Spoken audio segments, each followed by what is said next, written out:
Damos comienzo a un nuevo comentario bíblico expositivo. Servidores de Dios.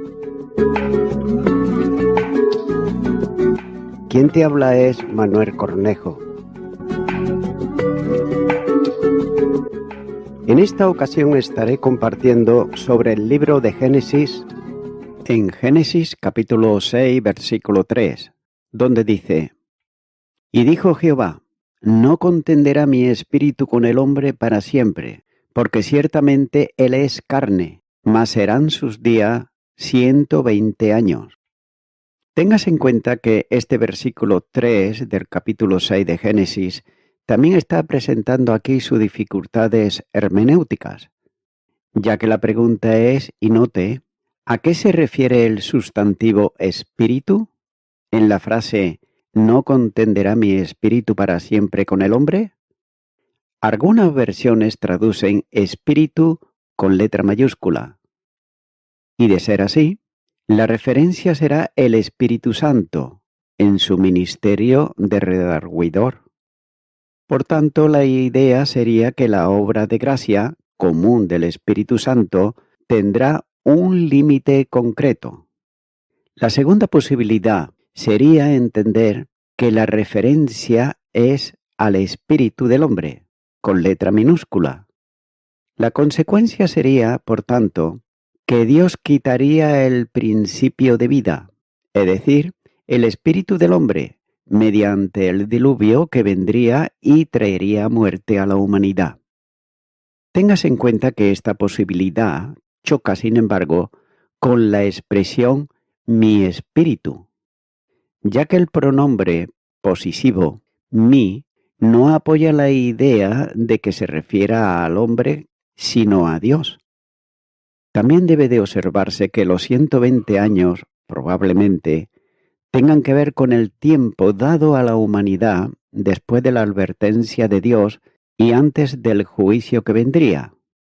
Note lo que dice la primera carta de Pedro, capítulo 3, versículo 20. Los que en otro tiempo desobedecieron, cuando una vez esperaba la paciencia de Dios en los días de Noé, mientras se preparaba el arca, en la cual pocas personas, es decir, 8, fueron salvadas por agua. La respuesta de Dios a la degeneración humana es amonestación y paciencia administradas mediante su gracia. Evidentemente, esa profecía fue dada 120 años antes del diluvio y quizás a través de Matusalén. Debe de observarse que Dios siempre ha sido sufrido, incluso bajo las terribles condiciones como las que prevalecieron en los días de Noé, como señala la primera carta de Pedro, capítulo 3 y versículo 20.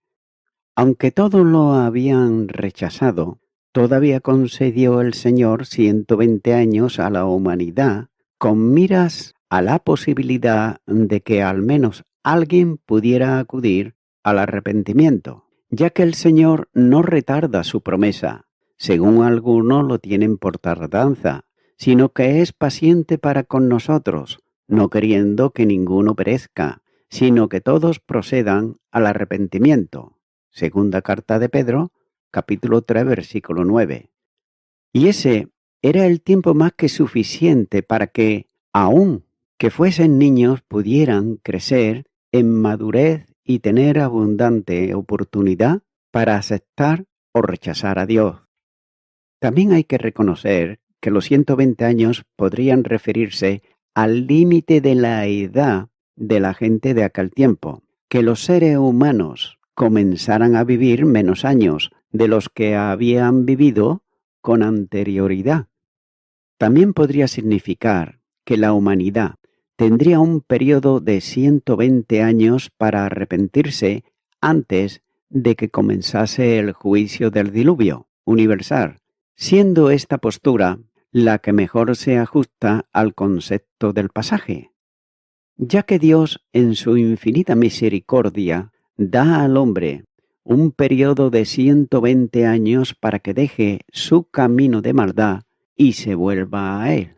Isaías, capítulo 55 y los versículos 7 y 8 dice: Deje el impío su camino, y el hombre inicuo sus pensamientos, y vuélvase a Jehová, el cual tendrá de él misericordia, y el Dios nuestro, el cual será amplio en perdonar, porque mis pensamientos no son vuestros pensamientos, ni vuestros caminos mis caminos, dijo Jehová. Continúa ahora con el versículo 4, donde dice: Había gigantes en la tierra en aquellos días, y también después que se llegaron los hijos de Dios a las hijas de los hombres, y le engendraron hijos. Estos fueron los valientes, que desde la antigüedad fueron varones de renombre. Vemos aquí que el sustantivo gigantes o nefilín, también llamados poderosos o titanes, se refiere a hombres de sorprendente estatura. Los seres humanos antediluvianos tenían una estatura mucho mayor que los que vinieron después de la catástrofe del diluvio. Y asimismo también los animales antediluvianos eran mucho más grandes que los postdiluvianos.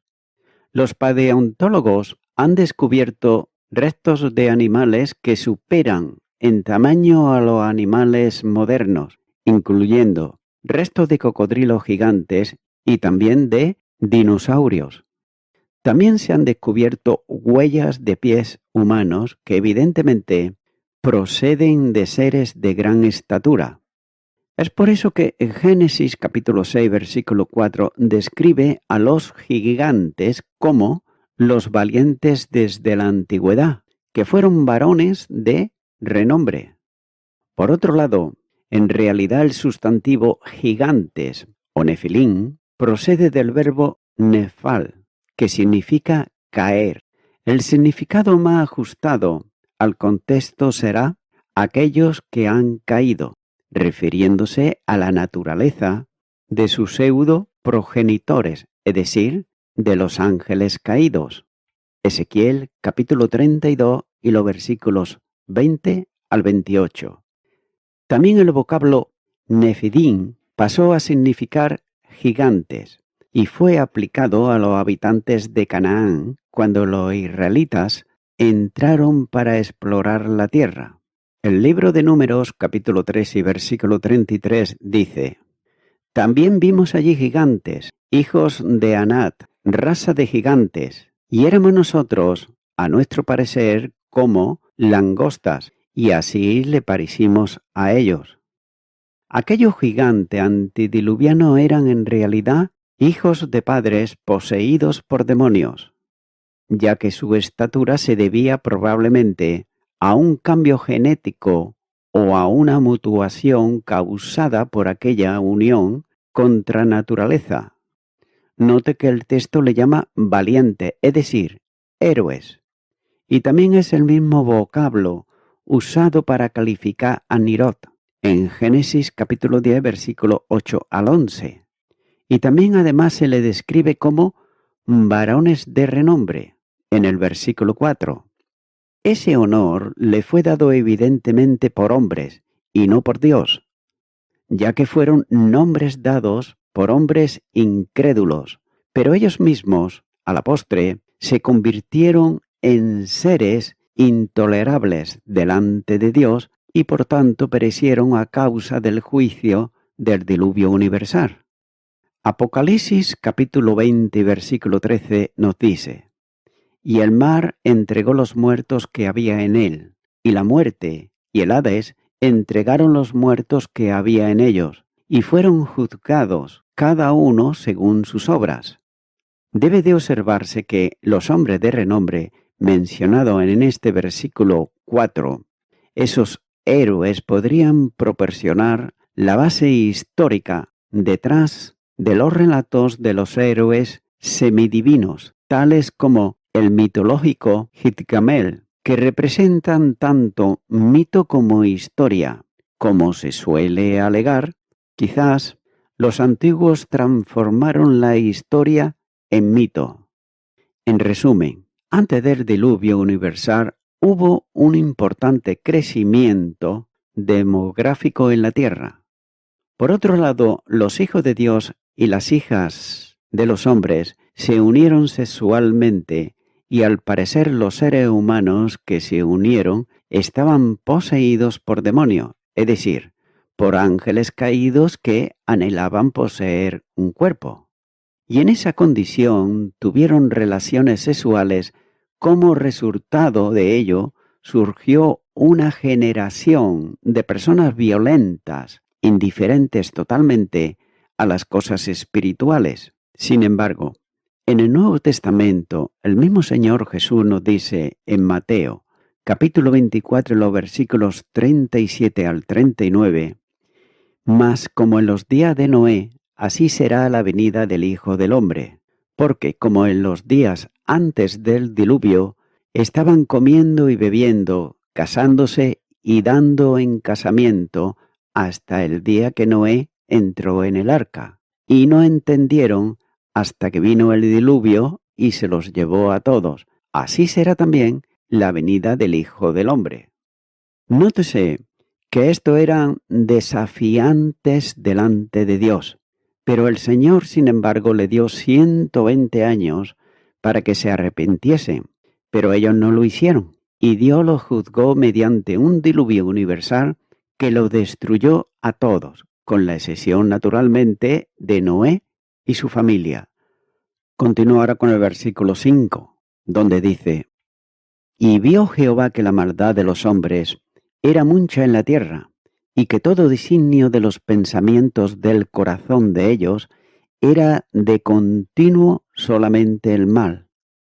Hay que considerar aquí que la conspiración satánica en contra de Dios tuvo un gran éxito, no solo entre los cainitas, sino también entre los descendientes de Set, ya que ambos linajes fueron afectados por ángeles caídos, que poseyeron los cuerpos de hombres y mujeres y procrearon una generación de seres violentos y contrarios a Dios, tal como por ejemplo Nimrod.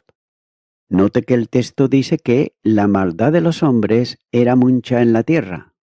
En los primeros 2 capítulos de Génesis, cuando Dios vio que todo lo que había hecho, dijo que era bueno, como señala Génesis capítulo 1 y los versículos 18, 21 y 25, y que era bueno en gran manera, capítulo 1, versículo 31. Pero note que ahora la tierra está llena de maldad y también de violencia, como señala Génesis capítulo 6, versículo 11. Y el hombre, creado a imagen y semejanza de Dios, se ha corrompido sobremanera. La maldad es presentada tanto en su aspecto extensivo como intensivo. Por otro lado, el vocablo traducido designio está relacionado con el verbo formar y con la idea de formar un pensamiento e imaginaciones. Ya que el corazón es el centro de los pensamientos del hombre y es una especie de taller de los pensamientos. El corazón se fraguan los pensamientos y se desarrollan los sentimientos y se elaboran las decisiones. Note que el texto bíblico dice que los pensamientos del corazón de ellos, es decir, hombres y mujeres, era de continuo solamente el mal. La magnitud del mal de la civilización antediluviana exigía por tanto un juicio de igual proporción, ya que hombres y mujeres estaban hundidos en lo más profundo de la depravación total, pues el pecado afectaba a todos los aspectos de su ser. La maldad de la civilización antediluviana estaba íntimamente relacionada con prácticas sexuales, prácticas que continúan también en nuestros tiempos y continuará hasta los días de la segunda venida de Cristo a la tierra, como señala Mateo capítulo 24, los versículos 37 al 39. La frase «era de continuo solamente el mal» golpea con fuerza impresionante y representa también durante la agresiva depravación del corazón humano. La maldad era grande y mucha, como señala la Reina Valera 60, ya que exteriormente lo eran porque los pensamientos del corazón de ellos era de continuo solamente el mal. La humanidad antediluviana pone aquí de manifiesto su depravación total de una manera grotesca e insólita, hasta el punto de ser la causa del mayor juicio que el hombre ha recibido hasta hoy. Continúa ahora con el versículo 6, donde dice: Y se arrepintió Jehová de haber hecho hombre en la tierra, y le dolió en su corazón. Lo que se dice aquí parece asombroso, cuando dice que el corazón del Señor se conmovió en dolor. Y dice que me arrepiento de haber hecho a la humanidad. Ahora bien, ¿qué podría ser más inmutable o más constante que Dios? ¿Y qué podría ser más sabio que Dios? Sin embargo, no es una señal de sabiduría el decir no había pensado. ¿No vio Dios mucho antes que los hombres caerían en pecado y luego pecarían gravemente? ¿Y qué novedad le puede ocurrir? Note que no dice, como dice la palabra de Dios en el primer libro de Samuel, capítulo 15 y versículo 29, ya que Dios no es mortal para que se arrepienta. Por tanto, consideremos entonces que la Escritura a menudo habla de Dios a la manera humana, así como este texto le atribuye también aquí dolor y arrepentimiento, y también en otros lugares le atribuye ojos, manos, pies y otras partes del cuerpo. Sin embargo, estas cosas se entienden correctamente como una forma divina de hablar, ya que todo lo que pertenece a la naturaleza o esencia de Dios es eternamente inmutable y está libre de todo dolor o también aflicción.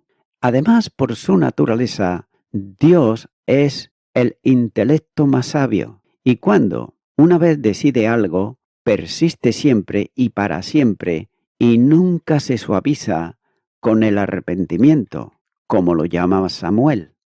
Por tanto, en su propia naturaleza no tiene manos ni pies, pero su poder se llama sus manos. Sin embargo, si meditamos más en Dios, ya que existe en los corazones y las palabras de las personas piadosas y en sus obras, entonces se podría decir con propiedad que se entristece cuando los piadosos se afligen, y ellos dan testimonio de su dolor en sus palabras. Y se dice que se arrepiente cuando destruye algo que había hecho anteriormente. Entonces, ahora decide destruir a la humanidad, pero en un principio había creado, se dice que es llevado al arrepentimiento no en su esencia, sino en el cambio de sus obras. Finalmente, cuando los sentimientos y miembros humanos son atribuidos a Dios, el Espíritu Santo lo demuestra en secreto, y un día llegaría el momento en que Dios se haría humano y asumiría todo lo que pertenece a la existencia humana, excepto, y note esto, el pecado. Y voy concluyendo con esto. Dice la palabra de Dios los días de Noé, ya que fueron los días más terribles de la historia de la humanidad. Tiempos como esos no se repetirán hasta los días cercanos a la segunda venida de Cristo a la tierra, como señala Mateo capítulo 24, los versículos 37 al 39. Note que había hombres y mujeres poseídos de demonios, es decir, ángeles caídos, que no guardaron su dignidad y además abandonaron su propia morada, ya que invadieron la esfera de habitación de los seres humanos y en esa condición tuvieron relaciones sexuales. Por tanto, el resultado de esa unión fue la procreación de seres violentos llamados gigantes, héroes, titanes. El texto bíblico dice que todos los designios de los pensamientos del corazón de ellos era de continuo solamente el mal. Génesis capítulo 6, versículo 5. Amigo y amiga oyente, en los días de hoy no hay diferencia alguna en cuanto a la maldad, a la inmoralidad, la injusticia del hombre que no quiere saber nada de Dios y además se rebela en contra de él. Y el resultado de ello es lo que acabo de decir: maldad, inmoralidad, injusticia y muchísimas cosas más. Esto quiere decir que ya estamos en los últimos tiempos, de los cuales el Señor Jesús dijo, Mateo capítulo 24 y los versículos 37 al 39. Mas como en los días de Noé, así será la venida del Hijo del Hombre. Porque, como en los días antes del diluvio, estaban comiendo y bebiendo, casándose y dando en casamiento, hasta el día en que Noé entró en el arca. Y no entendieron hasta que vino el diluvio y se los llevó a todos. Así será también la venida del Hijo del Hombre. Amigo y amiga oyente, es por eso que a ti te toca ahora tomar la decisión más importante de tu vida, que es arrepentirte de tus pecados ante Jesucristo y recibirle a Él en tu corazón como tu Salvador. No hace falta que nadie te diga cómo está el mundo en los días de hoy. Tú ya lo estás viendo, que va de mal en peor. Por tanto, el único refugio que puedes encontrar tú es aceptar a Cristo en tu corazón. De manera que yo te invito ahora a que tú puedas hacer una oración de fe y aceptar a Cristo en tu corazón. Ora conmigo si nunca antes has hecho esta oración que yo voy a hacer y acompáñame. Señor Jesús, di conmigo, Señor Jesús, te pido perdón por todos mis pecados, ahora me arrepiento de ellos. Te recibo como mi Salvador. Quiero darte gracias por haber dado tu vida en la cruz del Calvario. Deseo seguirte todos los días de mi vida hasta el fin. En tu nombre, amén.